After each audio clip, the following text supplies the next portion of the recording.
The thing I hit with my car left a piece of itself behind, and now it's come back for it.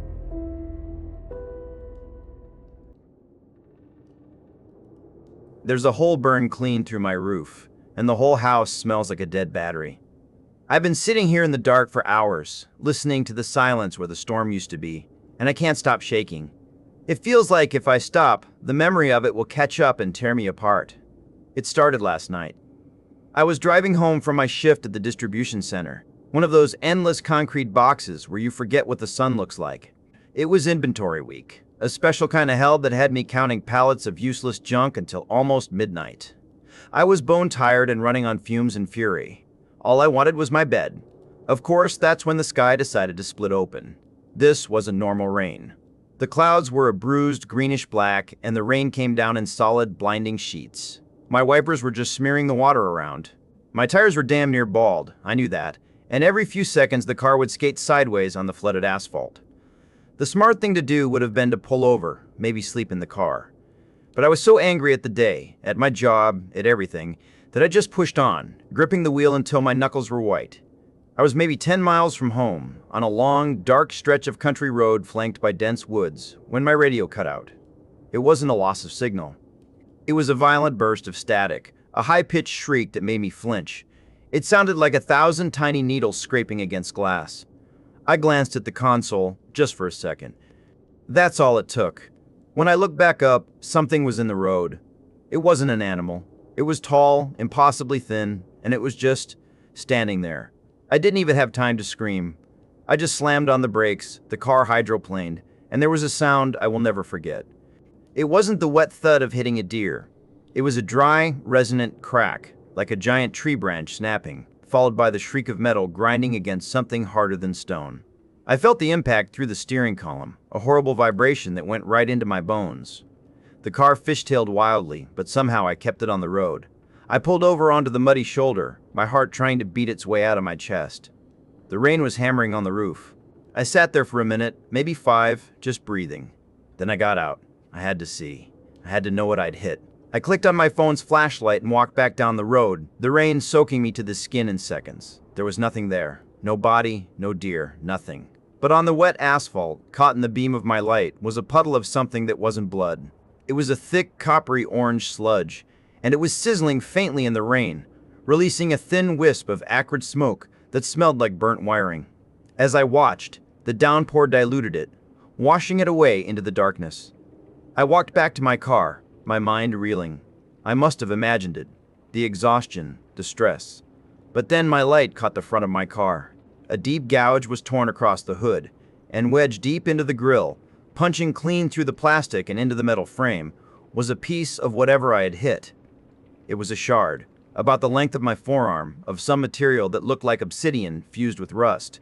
It was jagged and sharp, and running through its dark surface were intricate, vein-like filaments of what looked like raw copper. I reached out to touch it, and a jolt of static electricity snapped from it to my fingertips, making me curse and pull my hand back. The damn thing was warm, humming with a low vibration I could feel through the soles of my shoes. I tried to pull it free, but it was lodged in there like it was part of the car's frame. Another bolt of lightning cracked overhead, too close, and the thunder was instantaneous. I scrambled back into my car and drove the rest of the way home, my eyes constantly flicking to the rearview mirror. I pulled into the garage and the door rumbled shut, cutting off the sound of the storm. In the sudden quiet, I could hear it, a faint, low-frequency hum coming from the front of the car. The single bare bulb hanging from the ceiling flickered in time with it, casting strobing, dancing shadows across the concrete walls. I just stared at the shard embedded in my car, a piece of some impossible roadkill, and felt the kind of dread I'd never known before. I was too exhausted to deal with it. I locked the door to the house and went straight to bed. Sleep didn't come easy. The rhythm of the storm felt wrong, erratic. The lightning wasn't just flashing, it was lingering, painting the sky in strobing, silent bursts. When I finally drifted off, I dreamed. I was falling through a storm, through an atmosphere of churning green static. I had no body, I was just a point of consciousness, and I was in agony. I felt a terrible sense of being torn, of a part of myself being ripped away. The world around me was a cacophony of screeching metallic noise, but underneath it all was a single, repeating signal. A series of clicks and whistles that my dreaming mind somehow translated into one desperate, overwhelming feeling: incomplete. I woke up shivering in a sweat-soaked bed. My bedroom window was wide open, the curtains whipping in the wind, even though I know I locked it before I went to sleep. It was just after 4 in the morning. I knew there was no more sleep for me. I went to the garage. In the buzzing, flickering light, the shard seemed to pulse with a faint internal orange glow. It was a beacon. I had to get it out. I found a crowbar and a pair of bolt cutters in my toolbox. It took me the better part of an hour, bending metal and snapping plastic, but I finally managed to pry it free. The moment it came loose, the garage light blew out with a loud pop, plunging me into darkness. The shard in my hands was hot now, almost painfully so, and it thrummed with a steady, palpable energy. I brought it inside and set it on the kitchen counter, where it sat casting a sickly orange light on the ceiling. Around 8, my phone rang. It was my coworker, Gyro. "Casimir, you good, man? You got power?" he asked, his voice tinny. "Yeah, for now. Just my garage light blew." "Why?" "It's nuts out here," he said. "Half the city is dark. They're calling them brownouts, but it's not the whole grid. It's like these pockets of dead zones, and they're moving. People are saying they saw weird lights right before their block went dark. Anyway, the warehouse is down. They told us to stay home. We said our goodbyes and I hung up. An extra day off. I should have been relieved, but a cold knot was tightening in my stomach. I spent the day trying to distract myself, but my eyes kept getting drawn to the shard on the counter. It seemed to hum louder as the storm outside raged on, unabated. At 10 o'clock, it happened. Not a flicker this time. Every light in my house exploded at once.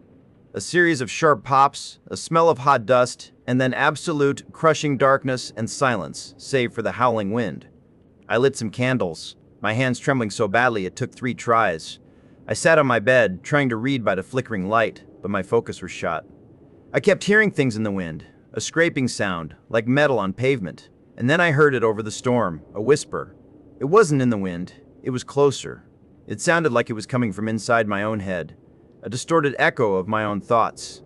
Then, the scraping sound again, this time against the siding of the house. It was circling. I grabbed my phone to call for help. The screen was black. I shined my flashlight on it and saw the glass was shattered, cracked from the inside out. The back was warped, the battery bulging, as if it had been cooked by a massive electrical surge. The shard. It was a beacon, and I had led whatever I hit right to my door. The scraping stopped. Silence. Then a sound that made my blood freeze. A slow, heavy thump against my bedroom door. And the whisper, no longer in my head, but on the other side of that door. A dry, raspy voice. Incomplete. I scrambled backwards off the bed, my back hitting the wall. I had nothing. No weapon. No escape. The shard was still in the kitchen. Another heavy thump rattled the door in its frame. The wood around the doorknob began to smoke, turning black and brittle. With the sound of splintering, superheated wood, the door was ripped from its hinges and thrown across the room. The thing that stood in the doorway was a tear in the world. It was 7 feet tall, stick-thin, and made of what looked like 1,000 scorched, sparking wires all tangled together into a vaguely humanoid shape.